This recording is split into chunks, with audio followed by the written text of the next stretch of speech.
Students, उम्मीद है कि आप खैरियत से होंगे। मोहम्मद अवैस इकबाल आपकी खिदमत में हाजिर है। आज 10th क्लास की बायोलॉजी हम स्टार्ट करने लगे हैं। इसका पहला चैप्टर जो है जिसका नाम गैसियस एक्सचेंज है, आज इसके पहले टॉपिक को हम डिस्कस करेंगे। गैसियस एक्सचेंज अगर चैप्टर का नाम है तो इसको पढ़ने के बाद हमारे जहन में क्या आता है? वैसे तो गैसियस एक्सचेंज का अगर मतलब लिया जाए तो इसका मतलब है गैसों का तबादला, बाहर से गैसेस का जिस्म के अंदर आना और जिस्म में बनने वाली गैसेस का बाहर जो है निकल जाना क्या कहलाता है? गैसियस एक्सचेंज कहलाता है। अब सवाल ये पैदा होता है कि बाहर से जो गैसेस आती हैं उनकी जिस्म को क्यों जरूरत होती है और अंदर जो है वो कौन सी गैसेस बनती हैं, उन गैसेस को जिस्म से निकालने की क्या जरूरत होती है? जवाब बेटा इसका सुनिएगा कि हमें पता है कि जितने भी जानदार हैं या प्लांट्स हैं उनका जिस्म जो है वो सेल से मिलकर बना है। एक एवरेज साइज का जो इंसान है, इवन कि उसका जिस्म 100 ट्रिलियन सेल्स के ऊपर मुश्तमिल है और जितने भी लिविंग सेल हैं हर सेल को जिंदा रहने के लिए ऑक्सीजन की जरूरत होती है। वो सेल ऑक्सीजन की मौजूदगी में अपनी तमाम एक्टिविटीज जो है वो रन करता है और उन एक्टिविटीज में से एक एक्टिविटी का नाम हमने सेलुलर रेस्पिरेशन पढ़ा था, जिसके नतीजे में ग्लूकोज को तोड़कर एटीपी जो है वो बनाई जाती थी। लेकिन यह भी था कि जब ग्लूकोज को तोड़ा जाता था एटीपी तो बनती थी, साथ कार्बन डाइऑक्साइड गैस भी बनती थी और ग्लूकोज को तोड़ने के लिए ऑक्सीजन की जरूरत पड़ती थी। अब जो हम गैसों का तबादला करते हैं तो वो गैस जो बाहर से लेकर आते हैं, वो हवा जो बाहर से लेकर आते हैं, उस हवा में से ऑक्सीजन सेल को दी जाती है ताकि वो ग्लूकोज को तोड़े और एटीपी बनाए और सेल में बनने वाली जो कार्बन डाइऑक्साइड गैस होती है उसी हवा में शामिल करके बाहर निकाल दी जाती है। इस पूरे प्रोसेस को हम गैसियस एक्सचेंज कहते हैं, गैसों का तबादला कहते हैं। अब इस चैप्टर में अगर सबसे पहले हम पहली डेफिनेशन को डिस्कस करें, उसका नाम सेलुलर रेस्पिरेशन है। सेलुलर रेस्पिरेशन जो है CH bond present in food broken down by oxidation reduction reaction and energy is released in the form of ATP. खुराक के अंदर मौजूद CH बॉन्ड को ऑक्सीडेशन रिडक्शन रिएक्शन के जरिए तोड़ा जाता है और वहां से एनर्जी जो है वो खारिज होती है एटीपी की शक्ल में। अब इसको हम इक्वेशन की शक्ल में लिख के समझते हैं कि खुराक से मुराद यहां पे ग्लूकोज है, C6H12O6। इसको तोड़ा जाता है ऑक्सीजन की मौजूदगी में। जब हम ग्लूकोज को तोड़ते हैं कार्बन डाइऑक्साइड गैस रिलीज होती है, साथ पानी का मॉलिक्यूल जो है वो खारिज होता है और साथ एटीपी जो है वो भी खारिज होती है। अब मैंने जब डेफिनेशन की इसमें दो लफ्ज इस्तेमाल किए, ऑक्सीडेशन और रिडक्शन। आप जरा इस इक्वेशन को देखें कि जो हमारे पास ग्लूकोज होता है वो इक्वेशन की अगली साइड पे जाके कार्बन डाइऑक्साइड गैस बन रहा है और जो ऑक्सीजन है इससे आगे जो प्रोडक्ट कौन सा बन रहा है वो हमारे पास H2O बन रहा है। अब जरा डिफरेंस समझने की कोशिश कीजिएगा कि जो ग्लूकोज है इसके अंदर CH और O है और जो कार्बन डाइऑक्साइड गैस है इसके अंदर C और O, कार्बन और ऑक्सीजन तो है मगर हाइड्रोजन जो है वो मिसिंग है। तो वो वाला रिएक्शन जिसमें से हाइड्रोजन जो है वो रिमूव हो जाता है, हमने तो प्रीवियसली पढ़ा था कि उसके लिए लफ्ज इस्तेमाल किया जाता है किसका? ऑक्सीडेशन का। मतलब ये कौन सा प्रोसेस हो रहा है? ऑक्सीडेशन। कि ग्लूकोज से जब कार्बन डाइऑक्साइड गैस बनती है अंदर से हाइड्रोजन जो है वो रिलीज होता है, इस अमल को क्या कहते हैं? ऑक्सीडेशन। फिर आप देखिएगा कि ऑक्सीजन से आगे पानी जो है वो बना है, तो ऑक्सीजन जो है जब वो पानी में कन्वर्ट होती है तो इसके अंदर हाइड्रोजन को ऐड किया जाता है। तो वो वाला प्रोसेस जिसमें हाइड्रोजन ऐड होती है उसके लिए हम लफ्ज इस्तेमाल करते हैं किसका? रिडक्शन का। अब देखें ये खुराक है, इस खुराक के अंदर मौजूद C और H बॉन्ड है अब इस C और H बांड को तोड़ लिया जाता है। कैसे कि इधर जाके C अलहदा हो जाता है और H जो है वो अलहदा हो जाता है। खुराक के अंदर मौजूद CH बांड को तोड़ लिया जाता है किसके जरिए? ऑक्सीडेशन और किसके जरिए? रिडक्शन रिएक्शन के जरिए। और इस रिएक्शन से ATP जो है वो खारिज होती है। इस प्रोसेस को हम सेलुलर एस्पिरेशन कहते हैं। मतलब मैंने इक्वेशन लिखी, डेफिनेशन जो है उसको इक्वेशन के ऊपर जो है वो अप्लाई करके उसको साबित करने की जो है वो कोशिश की। ये खुराक है, इसमें CH बांड होता है, इसको ऑक्सीडेशन रिडक्शन रिएक्शन के जरिए तोड़ लिया जाता है। जब ये दोनों टूटते हैं तो ये ATP जो है वो बनाते हैं। तो इसका मतलब C और H बांड जो है वो एनर्जी का सोर्स है। और ये बात भी ध्यान में रख लें कि किसी भी कंपाउंड के अंदर जितने CH बांड ज्यादा होते हैं उसके अंदर एनर्जी को स्टोर करने की एबिलिटी उतनी ज्यादा होती है। अगर हम CH बांड को तोड़ देंगे तो अंदर से एनर्जी जो है वो खारिज होगी। और वो एनर्जी किसकी शक्ल में खारिज होगी? ATP की शक्ल में। वो एनर्जी जो है ATP की शक्ल में खारिज होगी। इस पूरे प्रोसेस को क्या कहते हैं? Cellular aspiration. CH bond present in food broken down by oxidation and reduction reaction and energy is released in the form of ATP। Whole process is known as cellular aspiration. इसके बाद एक लफ्ज होता है गैसियस एक्सचेंज, जिसको पहले discuss किया। अब देखें कि सेलुलर एस्पिरेशन से कार्बन डाइऑक्साइड गैस बनी है और इस प्रोसेस को ऑक्सीजन की जरूरत है। हम बाहर से हवा को जिस्म के अंदर लेकर जाते हैं, उस हवा में से ऑक्सीजन को जिस्म के अंदर रख लिया जाता है और जिस्म में बनने वाली कार्बन डाइऑक्साइड गैस को उसी हवा में शामिल करके बाहर निकाल दिया जाता है। इस अमल को क्या कहते हैं? Gaseous exchanges. और इसी से मिलती जुलती एक टर्म है, वो हमारे पास ब्रीथिंग है। उर्दू में इसको अमले तनफस जो है वो कहते हैं। इसमें भी क्या होता है कि ऑक्सीजन को जिस्म के अंदर लेकर जाया जाता है और कार्बन डाइऑक्साइड गैस को जिस्म से बाहर निकाला जाता है। इस प्रोसेस के लिए हम लफ्ज इस्तेमाल करते हैं किसका? इसके लिए ब्रीथिंग का लफ्ज इस्तेमाल करते हैं। अब दो प्रोसेस हमने पढ़े, एक का नाम सेलुलर एस्पिरेशन है, दूसरे का नाम हमारे पास ब्रीथिंग है। अगर इन दोनों का कंपैरिजन किया जाए तो हम इस काबिल होंगे कि हम डिफरेंस ढूंढ सकते हैं दोनों में से। जैसे जो ब्रीथिंग है ये एक मैकेनिकल प्रोसेस है, लेकिन जो रेस्पिरेशन है वो भी मैकेनिकल प्रोसेस है। मतलब दोनों ही मैकेनिकल प्रोसेस जो एक मशीन के जरिए अक्कर हो रहा हो, एक सिस्टम के जरिए अक्कर हो रहा हो। जैसे जो ब्रीथिंग का प्रोसेस है इसमें हमारा पूरा सिस्टम, एक मशीनरी इन्वॉल्व है। और जो रेस्पिरेशन का प्रोसेस है इसमें भी पूरा जिस्म इन्वॉल्व है, इसमें भी एक मशीनरी जो है वो काम कर रही है। तो लिहाजा ये दोनों मैकेनिकल है, मैकेनिकल प्रोसेस है। लेकिन जो मेन डिफरेंस दोनों के अंदर है वो ये है कि जो ब्रीथिंग है एक फिजिकल प्रोसेस है, इसमें कोई केमिकल रिएक्शन नहीं हो रहा। फिजिकली हम मतलब हमारे स्ट्रक्चर जो है मतलब काम करके, मतलब कि मशीनरी जो है वो काम करके ब्रीथिंग के अमल को जो है पाया तकमील तक पहुंचा रहे हैं। लेकिन जो रेस्पिरेशन है मैंने आपको इसको एक इक्वेशन को लिख के जाहिर किया। ये एक बायोकेमिकल प्रोसेस है। बायो का मतलब लाइफ है और केमिकल का मतलब जिसमें केमिकल रिएक्शन होता है। और आपको पता है बायोकेमिकल का ये मतलब है लाइफ के अंदर होने वाले केमिकल रिएक्शन। तो ये एक केमिकल रिएक्शन है और किसमें हो रहा है? यहां पे तो हमने एनिमल को डिस्कस किया, लेकिन प्लांट्स के अंदर भी होता है। तो एनिमल और प्लांट दोनों जो है वो लिविंग हैं, दोनों जो है वो जिंदा जानदार हैं। तो इस जिंदा जो है वो चीजें हैं, तो इसका मतलब इन दोनों के अंदर जो है बायोकेमिकल प्रोसेस जो है वो होता है, जिसका नाम क्या है? Cellular aspiration. तो अब डिफरेंस क्या आया कि ब्रीथिंग जो है वो जस्ट एक फिजिकल प्रोसेस है, लेकिन जो रेस्पिरेशन है वो एक बायोकेमिकल प्रोसेस है, उसमें केमिकल रिएक्शन होता है। तो ये इनके अंदर जो है वो डिफरेंस आ गया। अब हम प्लांट्स जो हैं उनके अंदर गैसियस एक्सचेंज को डिस्कस करते हैं। Gaseous exchange in plants.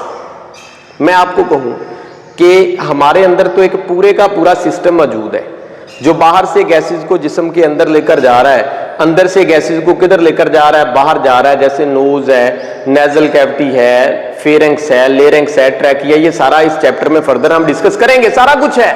लेकिन प्लांट के अंदर कोई इतना एलैबोरेट मैकेनिज्म नहीं है। तो प्लांट जो है वो गैसेस का तबादला कैसे करता है? इनमें गैसेस के तबादले के लिए स्टोमेटा मौजूद होते हैं। अब सबसे पहले हम डिस्कस करते हैं व्हाट आर स्टोमेटा? स्टोमेटा क्या है? Small pores present on the surface of leaf, एक पत्ते की सतह पे मौजूद जो छोटे सराख हैं, उन सराखों के लिए लफ्ज इस्तेमाल किया जाता है स्टोमेटा का। अब ये जो स्टोमेटा है, ये कुछ पौधे ऐसे होते हैं जिनके स्टोमेटा पत्ते की ऊपर वाली साइड पे होते हैं, और कुछ पत्ते ऐसे होते हैं जिनके स्टोमेटा ज्यादा किधर होते हैं? नीचे वाली साइड पे। और कुछ पौधे ऐसे होते हैं जिनके ऊपर और नीचे दोनों साइडों पे पत्तों के स्टोमेटा जो है वो मौजूद है। तो स्टोमेटा क्या है? पत्ते की सतह पर मौजूद छोटे सराख, जिनके जरिए पौधे जो हैं वो गैसों का तबादला करते हैं, उनके लिए हम, उन सराखों के लिए हम लफ्ज इस्तेमाल करते हैं स्टोमेटा। तो आपकी बुक के अकॉर्डिंग एक डायग्राम यहां पे दी हुई है। पत्ते की सतह के ऊपर एक क्यूटिकल की लेयर होती है जो अमूमन एवेपोरेशन के प्रोसेस को, पत्ते के अंदर से पानी को एवेपोरेट होने से रोकती है, और इसके नीचे वाली साइड पे एक एपिडर्मिस होती है, एक स्किन सी होती है। अगर पत्ते की वो ऊपर वाली साइड है, जैसे ये फ्रंट साइड है, तो इसके ऊपर कौन सी होगी? Upper epidermis. और जो नीचे वाली साइड है वहां पे क्या होती है? Lower epidermis. और इसके अंदर ये जो मैंने सेल बनाए हैं, इनके लिए लफ्ज इस्तेमाल किया जाता है मीजोफिल सेल। इनके लिए किसका? मीजोफिल सेल का लफ्ज जो है वो इस्तेमाल किया जाता है। फिर मैंने जो है वो लोअर एपिडर्मिस के ऊपर यहां पे जो है वो स्टोमेटा बनाए, और जो स्टोमेटा होता है उसके अंदर गार्ड सेल होते हैं, और गार्ड सेल के सेंटर में जो सराख होता है, उस सराख को क्या कहते हैं? स्टोमा, जिसके जरिए गैसेस का तबादला होता है। यहां पे मैंने दो एरो लगाए हैं, एक ये जिसके जरिए हवा जो है वो पत्ते के अंदर दाखिल हो रही है स्टोमेटा के जरिए, और दूसरा एरो जे जिसके जरिए अंदर से हवा जो है वो किधर आ रही? बाहर। यहां पे जो खाली जगह होती हैं, इनके लिए एयर स्पेसिस का लफ्ज जो है वो इस्तेमाल किया जाता है। मतलब मैंने आपको जो है वो दिखाना चाहा कि एक पत्ते के ऊपर वाली साइड पे स्टोमेटा भी है, नीचे वाली साइड पे। तो इसमें हमने स्टोमेटा को किधर जाहिर किया? नीचे वाली जो एपिडर्मिस है उसके ऊपर जो है वो जाहिर किया। तो असल में ये भी थोड़ा सा जाहिर कर दूं कि जिन पौधों को पानी की कमी का सामना होता है, जो डेजर्ट के अंदर रहते हैं, वैसे तो उनको जीरोफाइट कहते हैं, उन पत्तों के नीचे वाली साइड पे स्टोमेटा होते हैं, ताकि सूरज की धूप डायरेक्ट उनके ऊपर ना पड़े और एवेपोरेशन का अमल जो है वो तेज ना हो, चूंकि वो पहले ही पानी की किल्लत वाले इलाकों में रह रहे हैं। और वो वाले पौधे जो पानी में ही रहते हैं, जो हाइड्रोफाइट्स हैं, जिनके पास पानी वाफर होता है, उनके स्टोमेटा पत्ते के ऊपर वाली साइड पे होते हैं, ताकि सूरज की धूप ज्यादा से ज्यादा पड़े और ज्यादा से ज्यादा पानी एवेपोरेट होके उड़ जाए, उन पौधों की एक्स्ट्रा पानी से जान छूट जाए। फिर मैंने आपको बुक से हटके एक जो स्टोमेटा है, मैंने उसका स्ट्रक्चर जो है वो ड्रा करके दिखाया। ये पूरे का पूरा हमारे पास स्टोमेटा है। इसके अंदर दो इस तरह से फूले हुए सेल होते हैं, एक ये वाला जिसको मैं लेबल कर देता हूं ये नंबर 1 से, और इसको नंबर 2 से। एक और एक दो जो है वो हमारे पास गार्ड सेल होते हैं। ये भी गार्ड सेल है, ये भी गार्ड सेल है। ये जो गार्ड सेल है, जब ये टर्जड हो जाते हैं, इनके अंदर पानी भर जाता है, तो पानी के प्रेशर की वजह से दोनों गार्ड सेल, ये इधर को मुड़ जाता है, ये इधर को मुड़ जाता है। जब ये अंदर को मुड़ जाते हैं तो ये वाली सेंटर से जो ओपनिंग है वो खुल जाती है। इसके लिए हम लफ्ज इस्तेमाल करते हैं किसका? स्टोमा। मतलब गार्ड सेल जो हैं उनके दरमियान में जो सराख होता है, उस सराख के लिए लफ्ज इस्तेमाल किया जाता है स्टोमा का। ये पूरे का पूरा स्ट्रक्चर किसका है? स्टोमेटा का। एक स्टोमेटा के अंदर कितने गार्ड सेल होते हैं? 2 गार्ड सेल। और उन गार्ड सेल्स के अंदर जो सराख होता है, जो डायरेक्ट गैसेस एक्सचेंज में इन्वॉल्व होता है, उस सराख के लिए स्टोमा का लफ्ज इस्तेमाल किया जाता है। रात के वक्त ये स्टोमा जो है वो बंद हो जाता है, दिन के वक्त ये स्टोमा जो है ओपन हो जाता है। ठीक है, रात के वक्त ये कंप्लीटली जो है वो क्लोज नहीं होता, गैसेस का तबादला उससे भी हो सकता है। अब ये हमने जो है वो किसको डिस्कस किया जी? स्टोमेटा को डिस्कस किया। अब बेटा मैं आपको कहता हूं कि प्लांट्स के अंदर जो गैसेस एक्सचेंज है वो थोड़ा सा डिफरेंट है एनिमल की निस्बत। मिसाल के तौर पे मैं आपको कहता हूं कि एक पौधे को 3 तरह की सिचुएशन का सामना करना पड़ता है। तो इसको समझाने के लिए मैंने सबसे पहले यहां पे फोटोसिंथेसिस की इक्वेशन को लिखा, जो कि प्रीवियस क्लासेस में हम पढ़ चुके हैं कि फोटोसिंथेसिस, फोटो का मतलब लाइट होता है और सेंसिस का मतलब जो है वो परिपेयर होता है, मतलब रोशनी की मौजूदगी में पौधों का अपनी खुराक को तैयार कर लेना फोटोसिंथेसिस कहलाता है।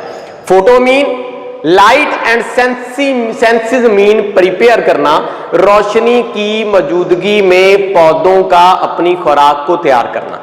अब पौधे जो है हवा से कार्बन डाइऑक्साइड गैस लेते हैं, जमीन से वाटर पानी लेते हैं, सनलाइट और क्लोरोफिल की मौजूदगी में ये ग्लूकोज बनाते हैं और साथ एज ए प्रोडक्ट ऑक्सीजन को खारिज किया जाता है। फिर इसी तरह मैंने यहां पे दोबारा सेलुलर रेस्पिरेशन की इक्वेशन को भी लिख दिया ताकि हम कंपैरिजन करके कंसेप्ट जो है वो समझ सके। तो मैंने यहां पे लिखा कि हमारे पास ग्लूकोज है, इसको तोड़ा जाता है ऑक्सीजन की मौजूदगी में। जब ग्लूकोज को ऑक्सीजन की मौजूदगी में तोड़ लिया जाता है तो कार्बन डाइऑक्साइड गैस बनती है और इसके साथ हमारे पास पानी का मॉलिक्यूल बनता है, साथ एटीपी जो है वो खारिज होती है। क्योंकि हम कंसेप्ट समझना चाहते हैं गैसियस एक्सचेंज का, गैसों के तबादले का, तो इन दोनों इक्वेशनों में हमारा कंसर्न जो है वो सिर्फ गैसेस के ऊपर है। तो आप क्या करें, जो पहली इक्वेशन है उसमें जो गैस रिएक्टेंट के तौर पे इस्तेमाल हो रही है, आप उसको जो है मतलब समझने की कोशिश करें। मैं उसको जो है वो रेड कलर से हाईलाइट कर देता हूं ताकि ये हमें समझने में आसानी हो। मतलब फोटोसिंथेसिस में कौन सी गैस इस्तेमाल हो रही है, कार्बन डाइऑक्साइड गैस। तो अब मैं क्या करूंगा, मैं कार्बन डाइऑक्साइड गैस को इधर लिख के मैं उसको डाल दूंगा कौन से प्रोसेस में, फोटोसिंथेसिस में।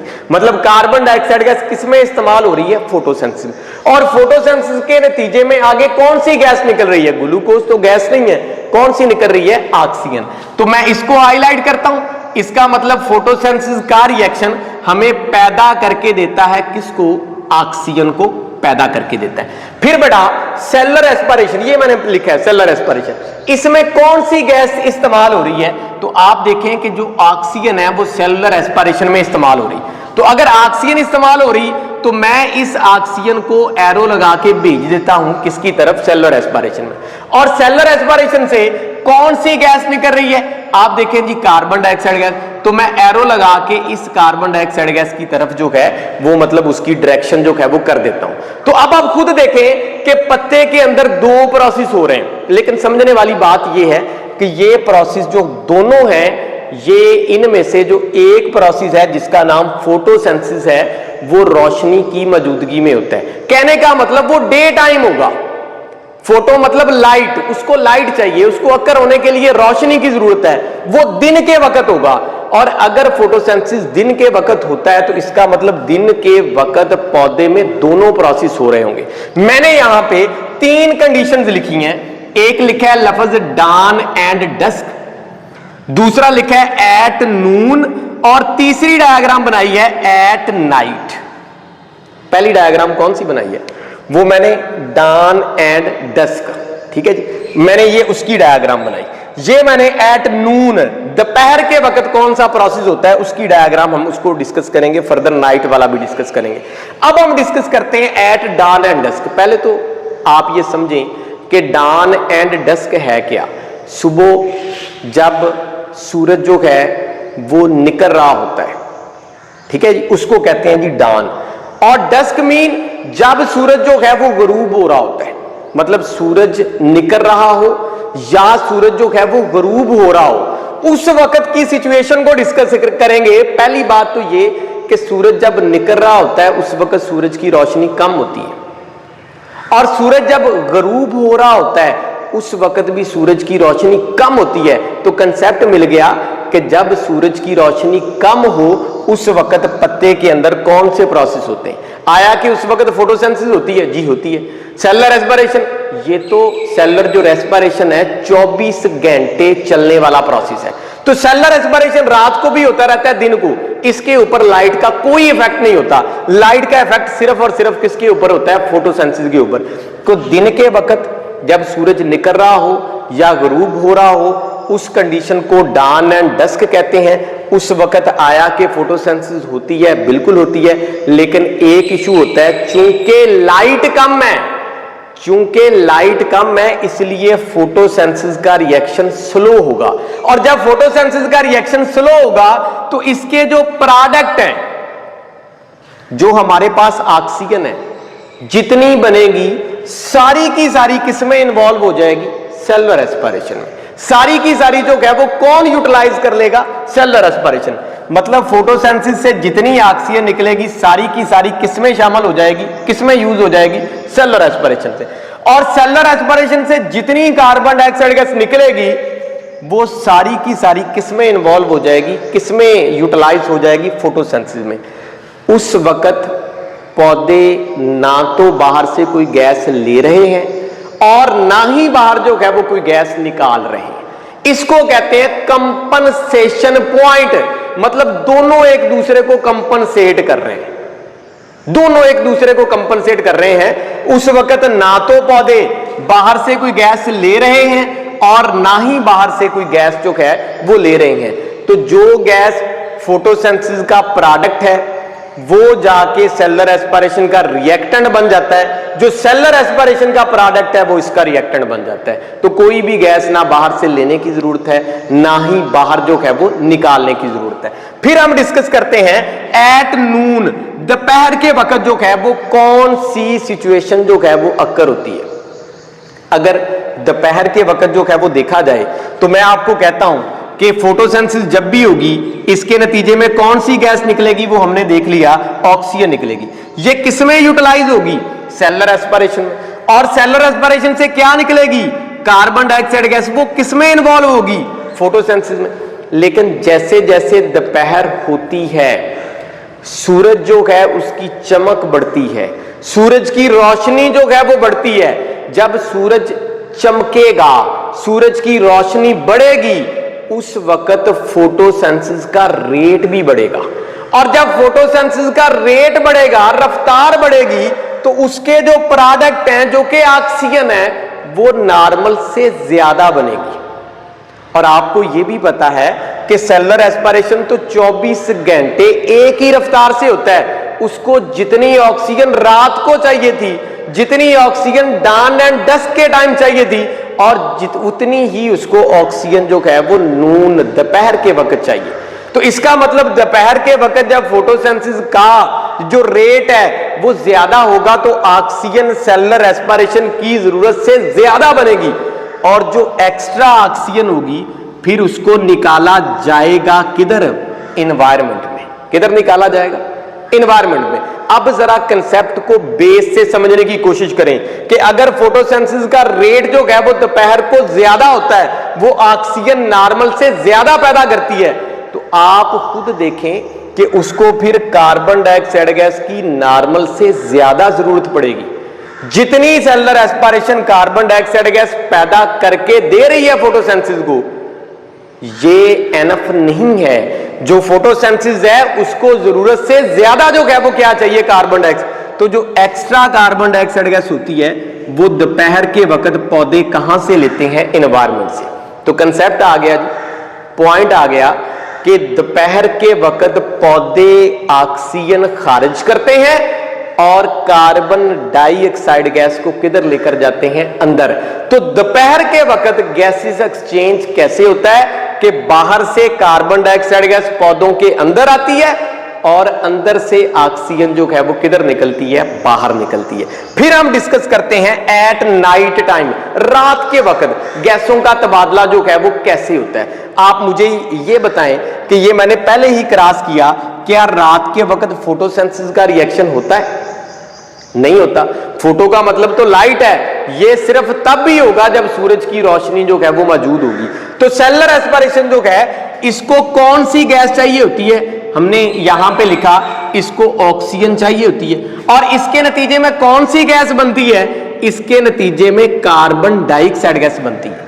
अब रात के वक्त तो फोटोसिंथेसिस है नहीं, क्या रात के वक्त फिर पौधे सेलुलर एस्पिरेशन नहीं करेंगे? रात के वक्त पौधे सेलुलर एस्पिरेशन करेंगे, लेकिन उसके लिए पौधों को जो ऑक्सीजन चाहिए वो पौधे ऑक्सीजन कहां से लेंगे? वो ऑक्सीजन एनवायरनमेंट से लेंगे।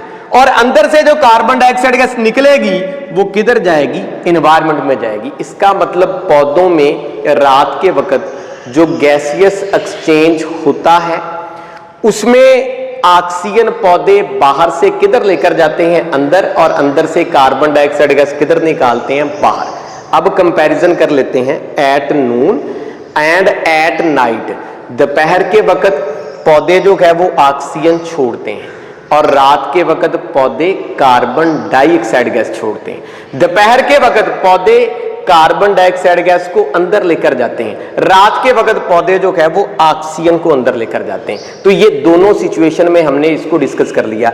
अब अगर ये सारी की सारी जो सिचुएशन है गैसेस एक्सचेंज की, इसको हम एनिमल के साथ डिस्कस करें तो चाहे एनिमल रात को गैसेस एक्सचेंज कर रहे हो चाहे दिन को कर रहे हो, उनके अंदर एक ही प्रोसेस होता है कि वो ऑक्सीजन को अंदर ले जाने की कोशिश करते हैं और कार्बन डाइऑक्साइड गैस को किधर निकालते हैं? बाहर। लेकिन पौधों के अंदर ये दो वाज़ेह जो है वो डिफरेंस है, डे टाइम और नाइट टाइम। और ये डिफरेंस किसकी वजह से आता है? फोटोसिंथेसिस के अक्कर होने की वजह से या फोटोसिंथेसिस के अक्कर ना होने की वजह से। और डान एंड डस्क जो है हमने इसको भी क्लियर किया, हमने इसको भी कंफर्म किया और हमें पता चला कि डान और डस्क में फोटोसिंथेसिस और सेलुलर एस्पिरेशन के रिएक्टेंट और प्रोडक्ट एक दूसरे के इक्वल हो जाते हैं। तो ना तो कोई गैस बाहर से अंदर आती है और ना ही कोई गैस अंदर से जो है वो किधर जाती है? बाहर जाती है। फिर इसके बाद आपकी बुक में एक कंसेप्ट और भी दिया हुआ है, वो हमारे पास यहां पे लेंटिसेल है। लेंटिसेल क्या होते हैं? ये स्टोमेटा की तरह के सराख है। जिस तरह पत्ते की सतह के ऊपर, ये लीफ है, इसकी सतह के ऊपर छोटे छोटे सराख होते हैं जिनके जरिए गैसों का तबादला होता है। वैसे तो ट्रांसपायरेशन भी इसके जरिए होती है। इसी तरह तने के ऊपर वो मोटे जो पौधे हैं जिनके ऊपर बार्क है, वो जो बार्क है वो अंदर से पानी को एवेपोरेट नहीं होने देती, तो उनके ऊपर भी स्पेसिफिक पोर होते हैं, सराख होते हैं जिनके जरिए पानी एवेपोरेट कर सकता है।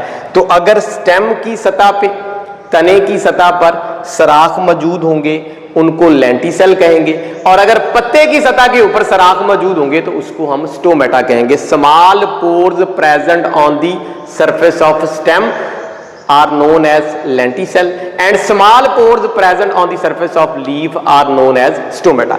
फिर एक्वेटिक प्लांट, ऐसे पौधे जो पानी में रहते हैं, जो आबी पौधे हैं, वो अपनी गैसेस का तबादला कैसे करते हैं? वो गैसेस का तबादला पानी के साथ करते हैं। मतलब वो डिफ्यूज ऑक्सीजन मतलब जो है वो कहां से लेते हैं? पानी से लेते हैं, और कार्बन डाइऑक्साइड गैस जो है उसको पानी में, जिस तरह भी वो गैसेस का तबादला करेंगे वो सारे का सारा जो गैसेस का तबादला है वो पानी के साथ करेंगे। जो भी उनकी रिक्वायरमेंट है, जिस तरह की गैस उनको चाहिए वो पानी से लेंगे और अपने अंदर बनने वाली गैस को किधर निकालेंगे? पानी के अंदर जो है निकालेंगे। ये सारा कंसेप्ट जो है वो हमारा हो गया। मैं दर हकीकत इसके साथ एक प्रैक्टिकल भी था, उसको तो हम बाद में डिस्कस करेंगे, लेकिन मैं आपको ये स्टोमेटा का कंसेप्ट जो है वो देना चाहता था कि आप स्टोमेटा जो है अपने स्कूल या कॉलेज लेवल के ऊपर कैसे देख सकते हैं। असल में स्टोमेटा जो है वो पत्ते की एपिडर्मिस के ऊपर मौजूद होता है। एपिडर्मिस को पत्ते से अलग करना जो है वो बड़ा डिफिकल्ट काम है। तो मैंने इसके लिए अपने बच्चों को, अपने स्टूडेंट्स को समझाने के लिए बड़ी एक आसान स्ट्रेटेजी अपनाई है। वो स्ट्रेटेजी ये है कि आप जो है वो ट्रांसपेरेंट टेप ले लें।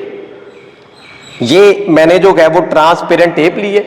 आप जिस पौधे के आपने स्टोमेटा देखने हो, आप इस ट्रांसपेरेंट टेप को अच्छे तरीके से उसके ऊपर जो है वो इस तरह से दबा के लगा दें। ये मैंने इसको जो है वो प्रेस कर दिया ताकि ये टेप जो है बड़े अच्छे तरीके के साथ इसके साथ चिपक जाए। फिर आपने क्या करना है? फिर आपने इस टेप को पकड़ना है और इसको झटके से पत्ते से क्या कर देना है? अलग कर देना। जब आप इसको पत्ते से अलग कर देंगे तो आपको शायद ये नजर आ रहा हो कि ये सारे का सारा जो एपिडर्मिस वाला इंप्रेशन है वो ट्रांसपेरेंट टेप के ऊपर जो है वो कॉपी हो चुका है। अब आप इस ट्रांसपेरेंट टेप को ग्लास स्लाइड जो आपकी लैब में अवेलेबल होगी आप उसके ऊपर रखें और आप इस ग्लास स्लाइड को माइक्रोस्कोप के नीचे रखें। आपको इंशाल्लाह जरूर इसके अंदर स्टोमेटा जो है वो नजर आएंगे। तो कहने का मतलब ये आसान तरीन तरीका है। अगर आपको ये इंप्रेशन नहीं नजर आ रहा तो आप इस वीडियो की रेजोल्यूशन को बेहतर करके इसको जो है वो इनहांस करके आप इसको जो है वो देख सकते हैं। और अगर नहीं भी नजर आ रहा तो ये स्ट्रेटजी बेटा यही है कि आप एक पत्ते के ऊपर जो है वो क्या करें, एक ट्रांसपेरेंट टेप को अच्छे तरीके से चिपका लें, फिर उसको जो है आप झटके से उतार दें। सारे का सारा इंप्रेशन जो है वो ट्रांसपेरेंट टेप के ऊपर छप जाएगा। इस तरह आप आसानी से स्टोमेटा जो है उसको ऑब्जर्व कर सकते हैं। ठीक है जी। अब आज बेटा जो है हमने जो भी टॉपिक जो है वो डिस्कस किया उसमें सेलुलर रेस्पिरेशन को किया, उसके कंसेप्ट को समझा, ब्रीथिंग और रेस्पिरेशन जो है इनके अंदर हमने फर्क को देखा, फिर हमने जो है वो डायग्राम देखी स्टोमेटा की और इस कंसेप्ट को जो है वो डिस्कस किया। उम्मीद है आपको ये लेक्चर जो है वो अच्छे तरीके से समझ आ गई होगी। अपना फीडबैक देने के लिए कमेंट सेक्शन में जाएं और पॉजिटिव या नेगेटिव जो भी आपके व्यूज हैं आप उसमें जो है वो लिख सकते हैं। और कोई भी बात अगर इस टॉपिक से रिलेटेड आपको समझ नहीं आई तो आप उसके बारे में पूछ भी सकते हैं। Thank you so much.